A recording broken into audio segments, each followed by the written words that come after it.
Hello, guys. Welcome back to the continuation of my true life story.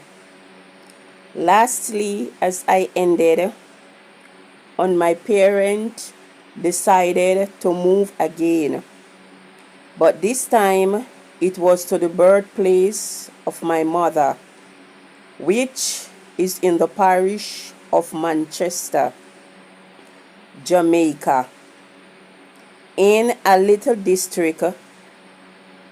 As you can see on the screen here, I've posted it. It is called Tiki Tiki District. As one television broadcaster by the name of Mikey White once said that every time he heard of this place, he always think of some tiny little fishes. So, on our arrival in this district, all those that we meet seems to be so friendly. I started to attend the Bryce Primary School, and as our parent struggles with us gets more difficult, I can remember every morning before school we had to fetch water from the spring, and in the evening after school we go to school also barefooted until one exam I had at school in grade 3. I received a second place. So my father bought me my first pair of new shoes. Normally, we get shoes to wear, but not the new ones in these cases. As far as my memory goes back, if we have a family member that doesn't in need of it anymore, then they would give it to us. But such as going to the store, definitely to go to shop for it, in these days it was impossible for my parents to do so. So, as the first to receive this pair of new shoes out of the 3 smallest of us, otherwise I would say the youngest to perform well in school at the moment. And so, on receiving these shoes, it means a lot to me because I was the first of my 3 youngest siblings to be given this from the family. This pair of shoes, it means a lot to me. I mean, I felt so good at that time for doing well in school and to make my parents proud of me. And so in the evening, I used to sometimes sit with neighbors and other relatives from my mother's side.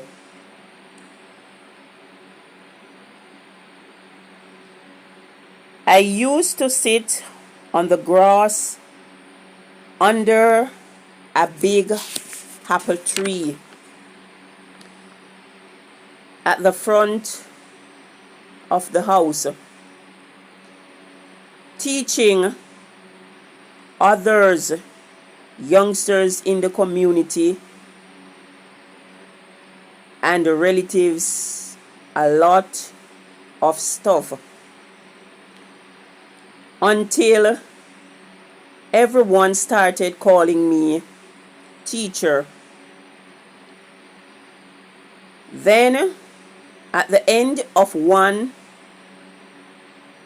apple season, the last ripe apple left on that tree, we always try to race for it.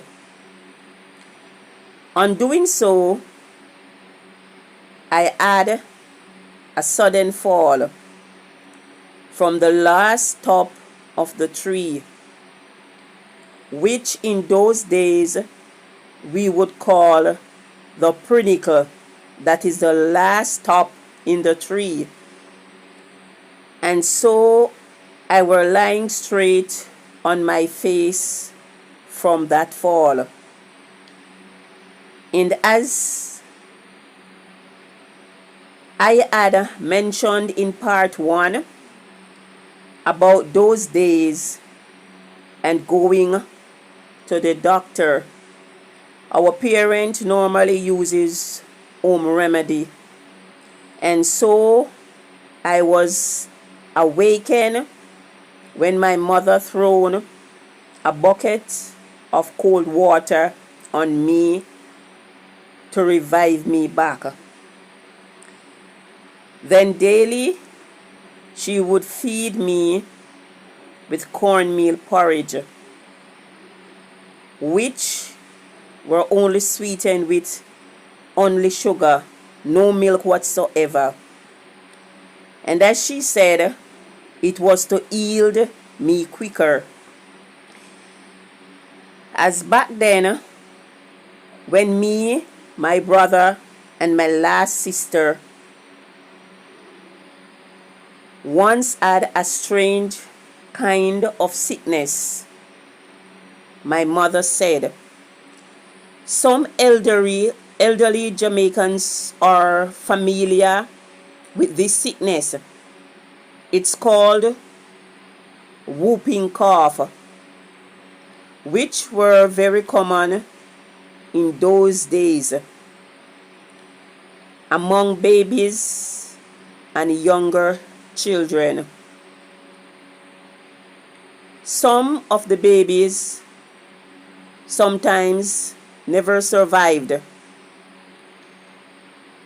and so me and my 2 other siblings had caught it, and my mother told me that they had to catch the cane piece rat and cooked it in soup for us after cleaning it up. As there were no other cure at that time for this kind of illness, and it was a very uncommon type of rat which could only be found in field where cane was planted. It's not like the rat we know now. They are a different specific type of rats, and that's why it is called cane piece rats. And so, while my mother were telling us this story about our illness, because then I don't realize when this had happened to us, as we were still young. We weren't recognizing anything at that moment as yet. But while hearing this, as she speaks about it, I feel like I wanted to throw up. Everything that was inside of me started moving. But I still thank my parent even now, because it really takes a lot of courage to fix a cure like this, especially for your children, which they had to go so far to search, then catch and prepare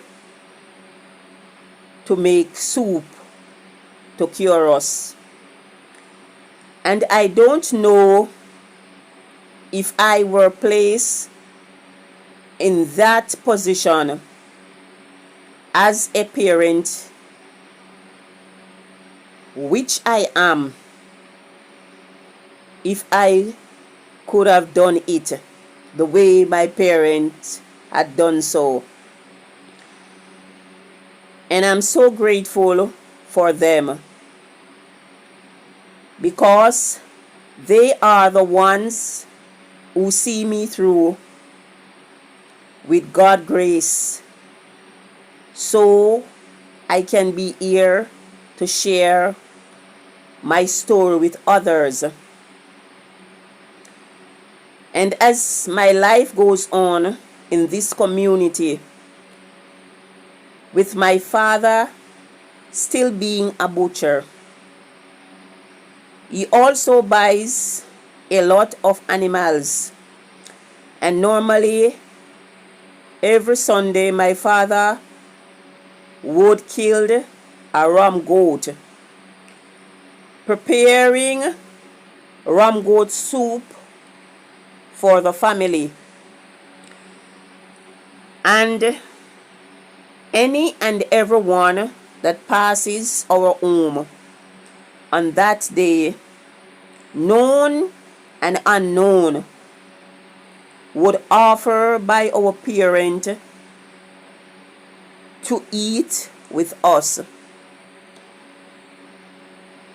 Sometimes my mother would end up giving away even her own share. But it was nothing to her, because she enjoyed being kind to others. Then suddenly, life takes a shift. My father started losing his animals. They all started dying from different kind of poisonous substances, what he does not knows anything about. People around us started to get cold towards us. My father didn't believe in witchcraft. So when these issues arises in the home, he always overlooked it. saying to himself there is no such thing existed pertaining to it. Other than that weren't with him in the community. Others tried to look down at him most of the time. They tried to take him out in lots and lots of ways. And when it didn't work in their favor, they seems to view him as the bad guy here. As growing up in this place, sometimes I would stay silent. I love to observe what is really going on. But then I wasn't permitted to speak, even though I wanted to. I could see things that some of my siblings couldn't see. Sometimes I even see lots of ghosts, as some people would call it, spirit. Anywhere they were, up until now, I still see them. I remember once when I see this lady at the back of our kitchen. My brother and my last sister were rubbing the slime from chocho and the seed of pumpkin on their eyes and forehead, trying to see the ghost also with me. As elder speaks in the olden days about Duppy. So we catch on from hearing and learning those type of speaking. And so they have tried to do these things on their face, which didn't seems to make they see nothing. And I were there pointing at the strange woman staring at me and telling me to shut up by putting her finger and her lips. After started to describing this ghost, spirit, or whatever others would call it, to my parent, my father always keep a small vial of a kind of remedy in the house.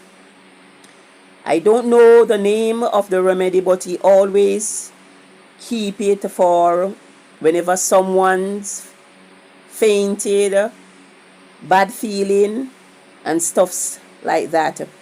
It have a minty scent.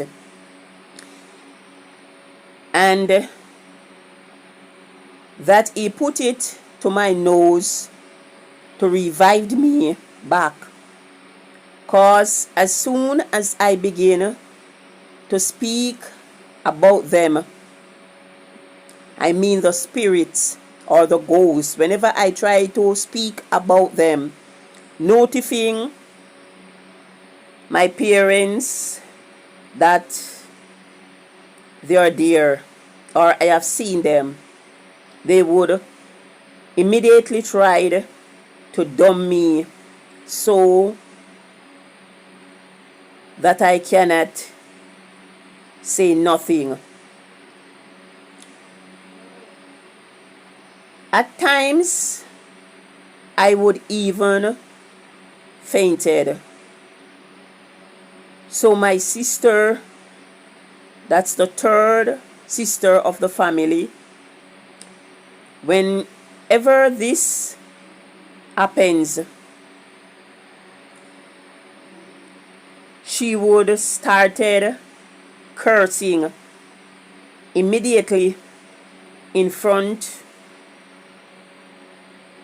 of my parent, repeating undecent language over and over again. She claims that she's running away the ghost, trying to tell the ghost to leave me alone. And everyone would just look at her in silence. Sometimes we even try to laugh, but she was doing this in the real life. So it keeps you in silence for moments. Especially my father.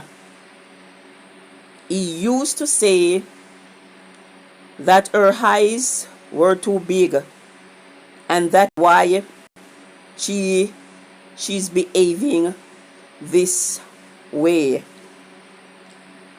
And as I get older, I still notice the difference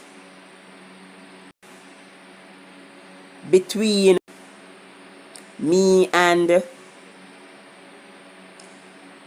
my other siblings. Not to say I'm different in a better way from them, but I am different of viewing things, of seeing things, of even accepting things up to this very stage of my life. And as I said in the ending of part 1, I keep on recognizing and realizing that I were the black sheep of the family. That's all for now, guys. Thanks for listening. Please stay tuned for more as my story continues. One love.